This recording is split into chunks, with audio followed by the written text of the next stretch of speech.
क्रांतिकारी जय भीम, जय भारत, नीला सलाम, जय संविधान, भीम सेना जिंदाबाद, इंकलाब जिंदाबाद, वंदे मातरम।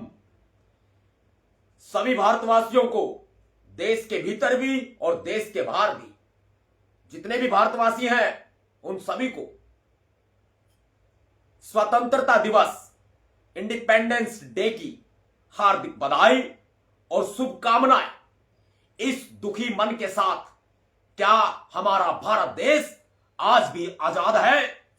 हमें चाहिए जातिवाद से आजादी, हमें चाहिए धार्मिक उन्माद से आजादी, हमें चाहिए गरीबी से आजादी, हमें चाहिए मनुवाद से आजादी, हमें चाहिए मनुवाद से आजादी, हमें चाहिए आरएसएस बीजेपी से आजादी, हमें चाहिए रेप और गैंग रेप से आजादी, हमें चाहिए अपराधों से आजादी, हमें चाहिए महंगाई से आजादी, हमें चाहिए भ्रष्टाचार से आजादी, हमें चाहिए भेदभाव और शोषण से आजादी, हमें चाहिए पूंजीवाद से आजादी, हमें चाहिए वोट की चोरी से आजादी, हमें चाहिए वोट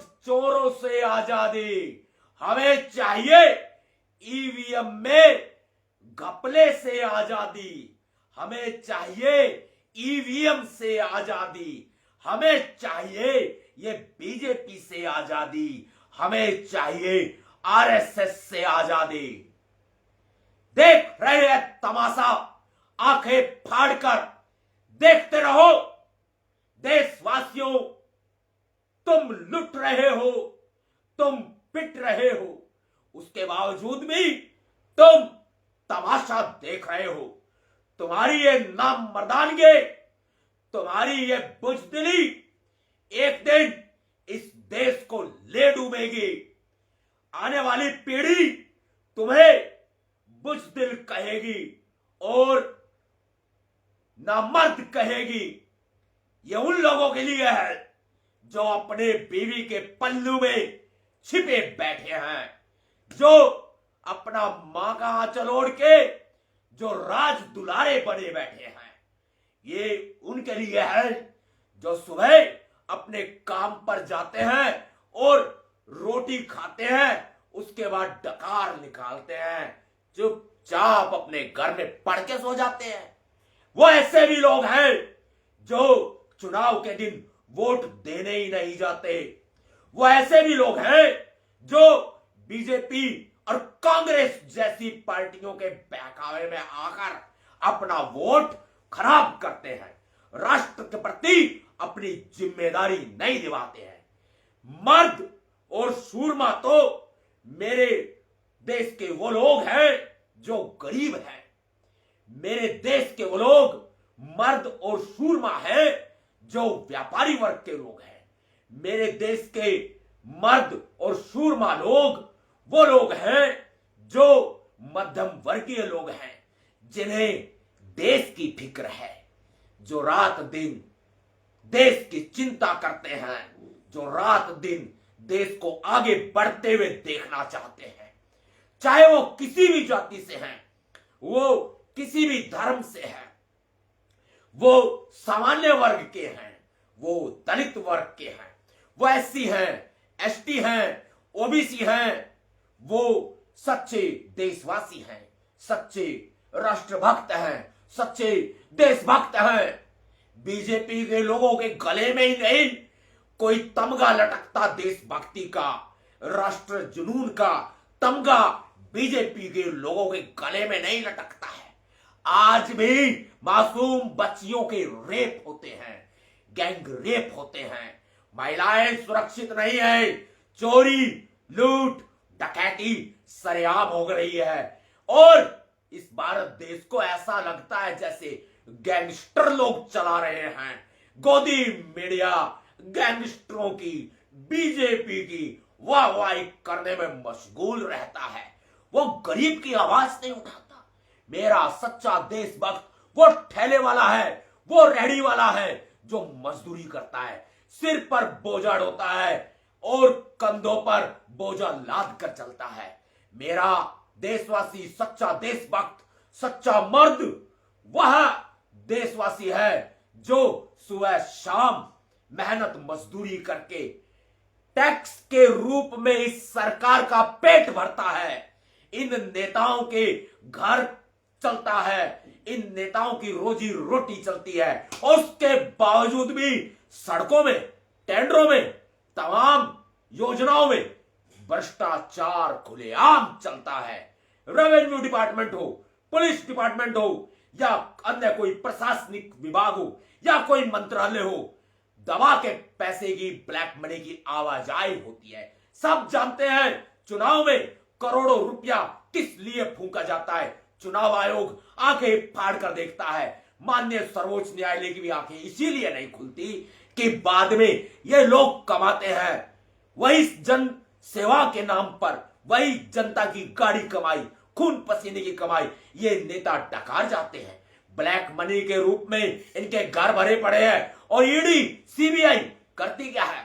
विपक्षी नेताओं के ऊपर छापे मारती है, विपक्षी नेताओं को ही निशाना बनाती है। सत्ताधारियों के ऊपर तो ये ईडी और सीबीआई आंख भी उठाकर नहीं देखती। क्या मैं इस आजादी की शुभकामनाएं आपको दूं? क्या हमारे वीर शहीद सरदार उधम सिंह, सरदार भगत सिंह, राजगुरु सुखदेव, सुभाष चंद्र बोस, चंद्रशेखर आजाद जैसे जो वीर शहीद इस देश की आजादी के लिए शहीद हुए, क्या उनके सपनों का भारत बन पाया? क्या मान्यवर साहब काशीराम जी के सपनों का भारत बन पाया? क्या तथागत गौतम बुद्ध जी के सपनों का भारत बन पाया? क्या संत शिरोमणि गुरु रविदास, गुरु कबीरदास जी, भगवान वाल्मीकि जी के सपनों का भारत बन पाया? क्या परम पूज्य बाबा साहब डॉक्टर भीमराव अंबेडकर जी के सपनों का भारत बन पाया? क्या हमारे तमाम संतों, रहबरों, गुरुओं, शहीदों, महापुरुषों के सपनों का भारत बन पाया है? नहीं।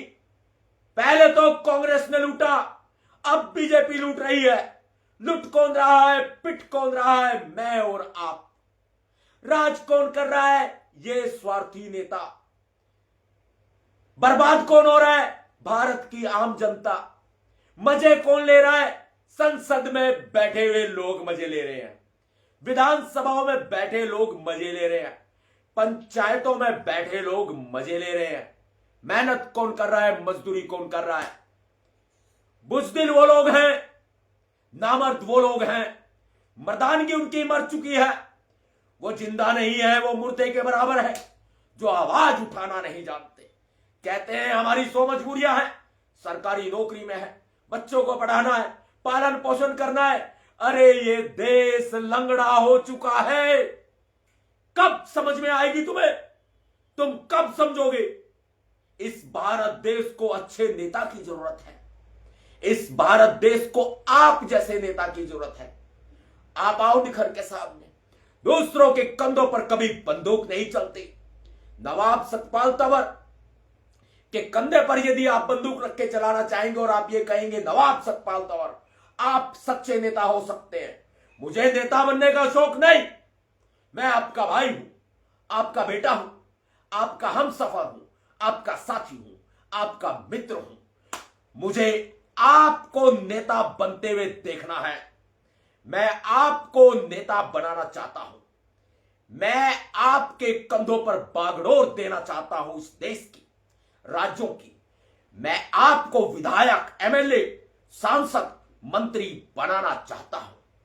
मैं आपको सरकारी नौकर नहीं, मैं आपको सरकार बनाना चाहता हूं।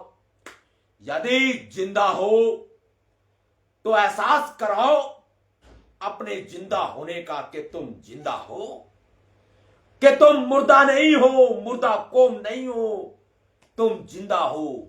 एहसास कराओ, सामने आओ, नेतृत्व करो, अपनी विधानसभा की तैयारी करो, लोकसभा की तैयारी करो, पंचायती सीटों की तैयारी करो। नवाब सतपाल तंवर आपको नेता बनते हुए देखना चाहता है। मैं मान्यवर साहब कांशीराम जी के सपनों का भारत बनाना चाहता हूं। मैं संत शिरोमणि गुरु रविदास जी के सपनों का भारत बनाना चाहता हूं। मैं संत गुरु कबीरदास जी, भगवान वाल्मीकि जी, मैं सभी संतों रहबरों के सपनों का भारत बनाना चाहता हूं। मैं वीर अमर शहीद शिरोमणि सरदार उधम सिंह, सरदार भगत सिंह, राजगुरु सुखदेव, सुभाष चंद्र बोस आदि सभी शहीदों के सपनों का भारत बनाना चाहता हूं। मैं बाबा साहब अंबेडकर जी, मान्यवर साहब कांसीराम जी, तथागत गौतम बुद्ध जी, पेरियार साहब, माता सावित्रीबाई फूले, राष्ट्रपिता ज्योतिबा फूले जी, तमाम महापुरुषों के सपनों का भारत बनाना चाहता हूं, जो इस देश के लिए लड़े। वीर सूरमा महाराणा प्रताप जैसे वीरों के सपनों का भी तो मैं भारत बनाना चाहता हूं। मुझे आपका प्यार चाहिए, आपका सहयोग चाहिए। मैं किसी नोट का भूखा नहीं, मैं किसी वोट का भूखा नहीं। मैं तो आपका मजदूर हूं, मैं आपकी मजदूरी करता हूं और मैं आपकी सेवा करता हूं। मैं मान्यवर साहब कांसीराम जी, बाबा साहब अंबेडकर जी, तमाम शहीदों, मैं उन सब का, मैं सभी संतों, महापुरुषों, गुरुओं का मैं पोस्टमैन हूं, मैं उनका डाकिया हूं। मैं उनके संदेश को आपके तक पहुंचाने का काम करता हूं। शिक्षा में भ्रष्टाचार है, स्कूल नहीं खुले हुए, बिजनेस के धंधे खुले हुए हैं, व्यापार घराने खुले हुए हैं। अडानी अंबानी के हाथ में देश की बागडोर है। देश को ये सरकार नहीं चला रही, देश को तो अंबानी और अंडारी चला रहे हैं। और शिक्षा जगत पूरा व्यापार बन चुका है। कुकुर मुत्ते की तरह ये अस्पताल खुले हुए हैं जो मुर्दों के ऊपर भी कमा रहे हैं। मैं इन लुटेरे अस्पतालों से आपको आजादी दिलाना चाहता हूं। मैं इन लुटेरे स्कूलों से भी आपकी शिक्षा को आजाद कराना चाहता हूं। और यह सब मुमकिन है तो देश के संविधान से, और देश के संविधान को साथ में लेकर चल रही है आपकी अपनी पार्टी, नवाब सतपाल तंवर के द्वारा फाउंडेड की गई पार्टी, जिसकी घोषणा नवंबर के महीने में, नवंबर 2025 में होने वाली है।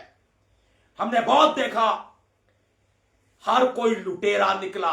कोई टिकट के नाम पर लूटता है तो कोई समाज के नाम पर लूटता है, कोई समाज के नाम पर बीजेपी से लूटता है और बिक कर अपने घरों में बैठते हैं और खूब मजे करते हैं।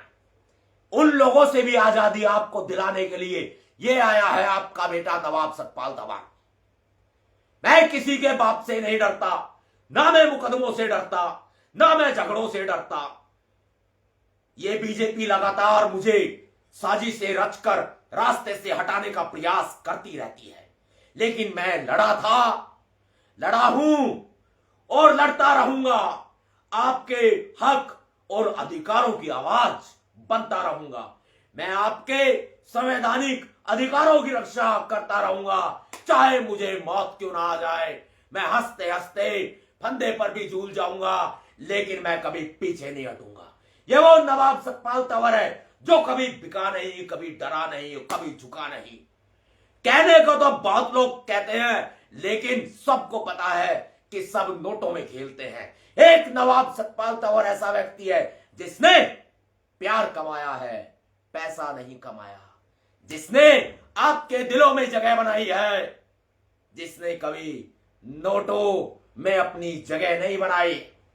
ये वो नवाब सतपाल तंवर है जो आपका भरोसा जीत चुका है, जो आपका विश्वास जीत चुका है। मैंने कई बार कहा, अनेकों बार कहा कि हां, अब आवश्यकता है। ईवीएम के खिलाफ आंदोलन हमने खड़ा किया, वो शुरुआत हमने की। आज मुझे दिख रहा है कि वो शुरुआत एक दिन जमा हो चुकी है। वो शुरुआत जो आप हम सब ने मिलकर की, वो अब जमा हो चुकी है। ईवीएम के खिलाफ आंदोलन बड़े स्तर पर खड़ा हो रहा है। मुझे इस बात की खुशी है। मुझे याद आता है वह दिन भी जब हमने पीछे 21 अगस्त 2024 को भारत बंद किया था, 2 अप्रैल 2018 को भारत बंद किया था। मुझे याद आता है जब मैं राजधानी दिल्ली, पुरानी दिल्ली में ईवीएम के खिलाफ धरने पर बैठ गया था, अनिश्चितकालीन धरने पर बैठ गया था। हमारे धरने को हटाने के लिए हमारे ऊपर पेट्रोल बम से भी वार किए गए। हमारे वहां पर जो तंबू लगे हुए थे रात को ठहरने के, वो तंबू तक भी जला डाले गए। ये गोदी मीडिया खामोश रहा, वो ठेकेदार भी खामोश रहे, जो ठेकेदार ये कहते फिरते हैं कि नवाब सतपाल तंवर तो ऐसा है, नवाब सतपाल तंवर वैसा है। अरे सुनो ठेकेदारों, नवाब सतपाल तंवर जैसा भी है, कैसा भी है, वो मेरे अपनों का प्रिय है। और ये रही मिडल फिंगर, ये खुली दिखाता है नवाब सतपाल तंवर उन विरोधियों को जो मेरे विरोधी मेरे खिलाफ बोलते हैं। ये मिडल फिंगर तुम्हारे लिए है और लगातार ये मिडल फिंगर चलती रहेगी और तुम्हारी जुबान भी चलती रहेगी। जिस दिन ये मिडल फिंगर चलनी बंद हो गई, उस दिन तुम्हारी जुबान भी नवाब सतपाल तंवर के खिलाफ बोलनी शुरू हो जाएगी। और मैं चाहता हूं कि तुम बोलो, मेरे खिलाफ खूब बोलो, जम के बोलो, मुझे फर्क नहीं पड़ता, क्योंकि मैं मिडल फिंगर सरकाता रहूंगा और सरकाता ही रहूंगा। और तुम किलकी मारते रहना, मारते ही रहना, हमें कोई फर्क नहीं पड़ता। आजादी का यह दिन आप सबको फिर से मुबारक हो। पुनः आपको बहुत बहुत शुभकामनाएं।